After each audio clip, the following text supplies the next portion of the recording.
Bismillahirrahmanirrahim. Assalamualaikum warahmatullahi wabarakatuh. Alhamdulillah wa syukurillah wa salatu wassalamu ala rasulillah wa ala alihi wa ashabihi wa sallam ajma'in, amma ba'd.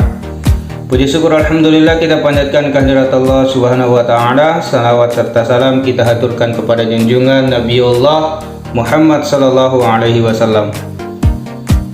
Baiklah, pada kesempatan ini saya atas nama Amiruddin dengan nomor MPM 212038618019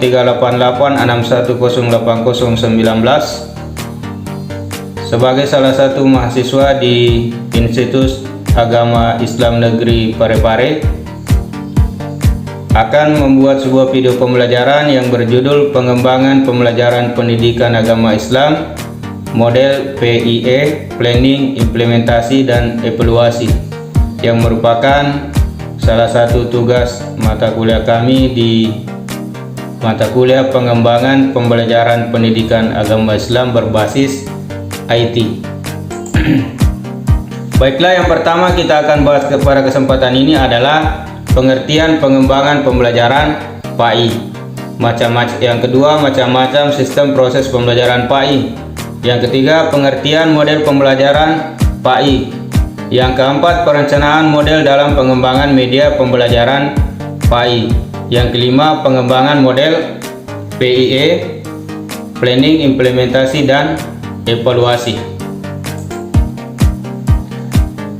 Yang pertama adalah pengembangan pembelajaran PAI. Pembelajaran merupakan proses interaksi antara peserta didik dengan lingkungannya, sehingga terjadi perubahan perilaku peserta didik ke arah yang lebih baik. Bukti bahwa seseorang telah belajar adalah terjadinya perubahan tingkah laku pada diri orang tersebut. Tingkah laku memiliki unsur subjektif dan motoris. Unsur subjektif adalah unsur rohaniah dan unsur motoris adalah unsur jasmaniah. Tingkah laku manusia terdiri dari sejumlah aspek, di antaranya pengetahuan, kebiasaan, keterampilan, apresiasi, emosional, hubungan sosial, jasmani, dan lain-lain. Macam-macam sistem proses pembelajaran PAI. Yang pertama, peserta didik. Menurut Undang-Undang Sistem Pendidikan Nasional, peserta didik merupakan anggota masyarakat yang berusaha mengembangkan potensi diri melalui proses pembelajaran yang tersedia pada jalur, jenjang, atau jenis pendidikan tertentu. Yang kedua adalah guru atau pendidik. Guru, kata guru berasal dari bahasa Sanskerta yang juga berarti guru, tetapi arti harfiahnya adalah berat, yaitu seorang pengajar suatu ilmu. Dalam bahasa Indonesia, guru umumnya menunjuk kepada pendidik profesional dengan tugas utama adalah mendidik, mengajar, membimbing, mengarahkan, melatih, dan menilai serta mengevaluasi peserta didik. Sistem proses pembelajaran PAI yang ketiga adalah tujuan pembelajaran. Tujuan pembelajaran merupakan komponen paling penting yang harus ditetapkan dalam proses pembelajaran yang mempunyai fungsi sebagai tolak ukur keberhasilan sebuah proses pembelajaran.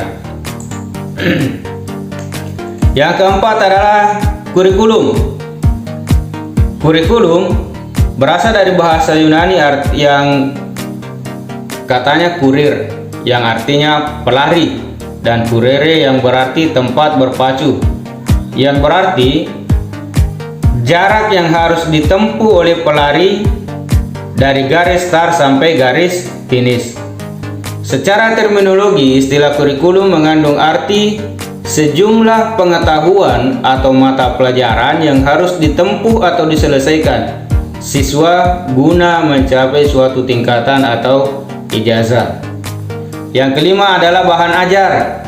Bahan ajar merupakan seperangkat materi keilmuan yang terdiri dari fakta, prinsip, generalisasi suatu pengetahuan yang bersumber dari kurikulum dan dapat menunjang tercapainya tujuan pembelajaran. Yang keenam adalah metode. Metode pembelajaran merupakan jalan atau cara yang dapat ditempuh untuk membantu proses belajar mengajar agar berjalan sesuai dengan yang diharapkan. Yang ketujuh, alat pembelajaran atau media. Media merupakan perantara atau pengantar pesan dari pengirim kepada penerima pesan. Media pembelajaran adalah perangkat lunak atau software atau perangkat keras atau hardware yang berfungsi sebagai alat belajar atau alat bantu belajar. Yang kedelapan adalah evaluasi pembelajaran. Istilah evaluasi berasal dari bahasa Inggris yaitu evaluation. Menurut Wan and Brown, evaluasi adalah suatu tindakan atau suatu proses untuk menentukan nilai dari suatu hal. Pendapat lain mengatakan bahwa evaluasi adalah kegiatan mengumpulkan data seluas-luasnya, sedalam-dalamnya yang berkaitan dengan kapabilitas siswa guna mengetahui hasil belajar siswa yang dapat mendorong dan mengembangkan kemampuan belajar. Selanjutnya adalah pengertian model pembelajaran. Salah seorang ilmuwan, Arendt, berpendapat bahwa model pembelajaran adalah suatu perencanaan atau suatu pola yang digunakan sebagai pedoman dalam merencanakan pembelajaran di kelas. Sedangkan Trianto mengatakan model pembelajaran adalah sebagai pedoman bagi perancang atau pengajar dan guru dalam melaksanakan pembelajaran. Sedangkan menurut Yaomi adalah sesuatu yang menggambarkan pola pikir keseluruhan konsep yang saling berkaitan, konkretisasi teori dan analogi, serta representasi dari variabel yang terdapat di dalam teori. Selanjutnya, bagian D menerapkan model dalam pengembangan media pembelajaran. Setiap model dalam pengembangan media pembelajaran memiliki keunggulan dan kelemahan serta dapat diarahkan sesuai dengan jenis produk pembelajaran yang dikembangkan. Misalnya, jika mengembangkan pembelajaran jarak jauh, blended learning atau e-learning, maka model yang sesuai dengan yang berorientasi sistem dan salah satunya adalah model Dick, Carey, and Carey. Yang selanjutnya adalah model PIE, perencanaan, implementasi, dan evaluasi.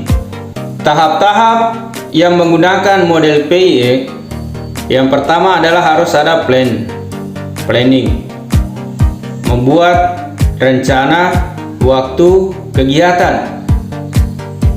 Setelah membuat rencana waktu kegiatan, maka kita menentukan alat bantu pembelajaran yang akan kita pakai dalam proses pembelajaran dengan menggunakan model VIE.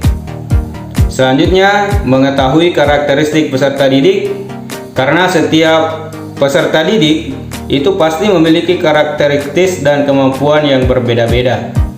Oleh karena itu, guru perlu melakukan asesmen awal untuk mengetahui kebutuhan peserta didik.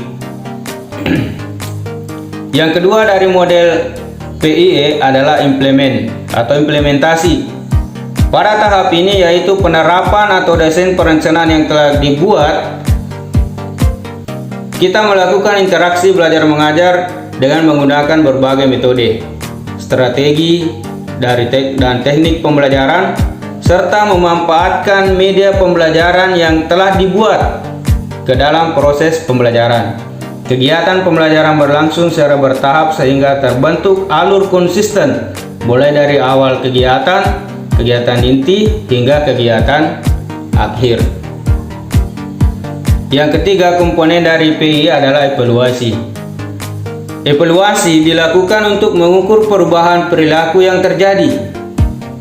Evaluasi merupakan juga alat untuk mengukur ketercapaian tujuan pembelajaran. Dengan evaluasi dapat diukur kualitas dan kuantitas pencapaian tujuan pembelajaran.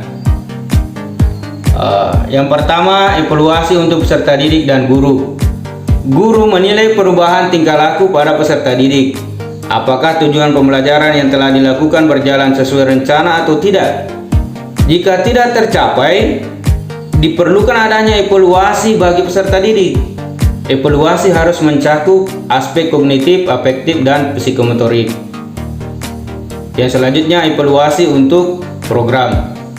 Jika program tidak berjalan dengan baik dan terdapat kendala, maka perlu adanya evaluasi yang dapat dilakukan oleh masing-masing guru dan juga rapat oleh seluruh guru bersama kepala sekolah untuk mendiskusikan kekurangan dan kendala selama program berlangsung, sehingga diharapkan program selanjutnya dapat berjalan dengan baik dan tidak mengulangi kekurangan-kekurangan yang telah terjadi. Itulah yang dapat kami paparkan dalam video pembelajaran ini. Mudah-mudahan pengembangan pembelajaran pendidikan agama Islam model PIE ini atau planning, implementasi, dan evaluasi ini dapat menjadi salah satu model pengembangan pembelajaran yang diterapkan di sekolah, dan proses pembelajaran dengan menggunakan model ini dapat berjalan dengan baik. Semoga berkah dan bermanfaat. Terima kasih atas segala perhatian. Mohon maaf atas segala kekurangan. Kesempurnaan datangnya dari Allah, segala kekurangan datangnya dari diri saya pribadi selaku manusia yang mempunyai keterbatasan. Wallahu a'lam bishawab. Minallahil musta'an wa alaihi tiklan. Assalamualaikum warahmatullahi wabarakatuh.